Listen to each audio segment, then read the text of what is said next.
Everyone in the village thought little Sami was just a quiet, ordinary boy, until the day he did something no one expected. Sami was 10, living in a cluster of gray stone houses tucked between steep hills.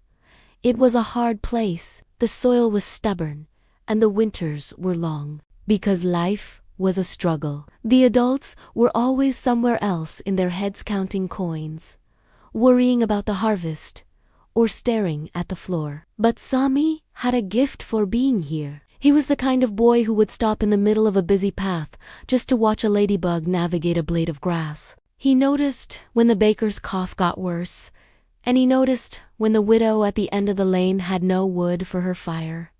He didn't say much. He just saw the things everyone else was too tired to notice. One Tuesday, the sun simply didn't come up. It wasn't a storm. It was a thick, heavy blanket of charcoal clouds that sat on the rooftops. One day turned into 5. 5 turned into 20. Without the light, the village soured. The crops began to droop.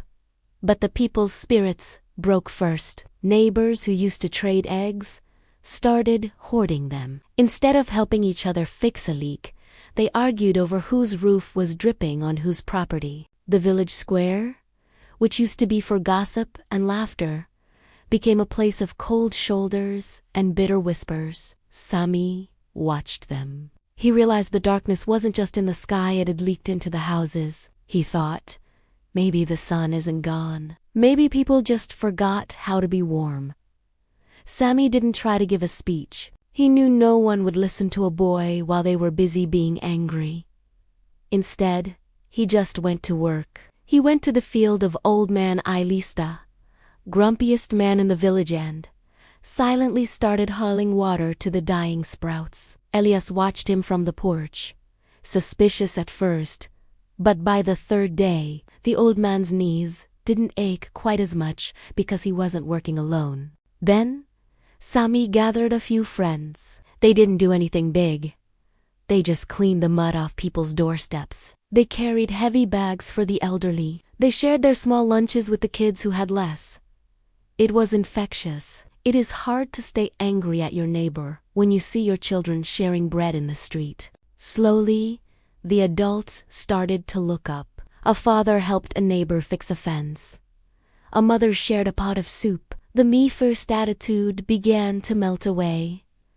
The turning point was not a miracle. It was a choice. The village decided to hold a feast not because they had plenty, but because they had each other. They moved tables into the square, lit every candle they owned, and shared what was left in their pantries. In that moment of sharing, the tension that had gripped the village for weeks finally snapped.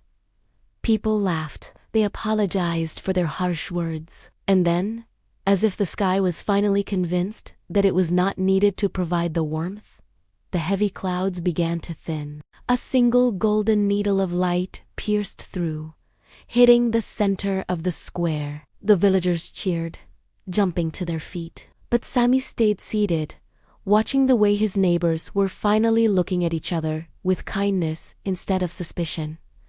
Sometimes, the sun doesn't disappear. People just forget how to shine together. Sami went back to being the quiet boy who noticed things. But the village was never ordinary again. They realized that while they couldn't control the clouds in the sky, they could absolutely control the weather in their own streets. Kindness doesn't just make others feel better, it changes the atmosphere of the world. It only takes one person to stop waiting for the sun and start building a fire.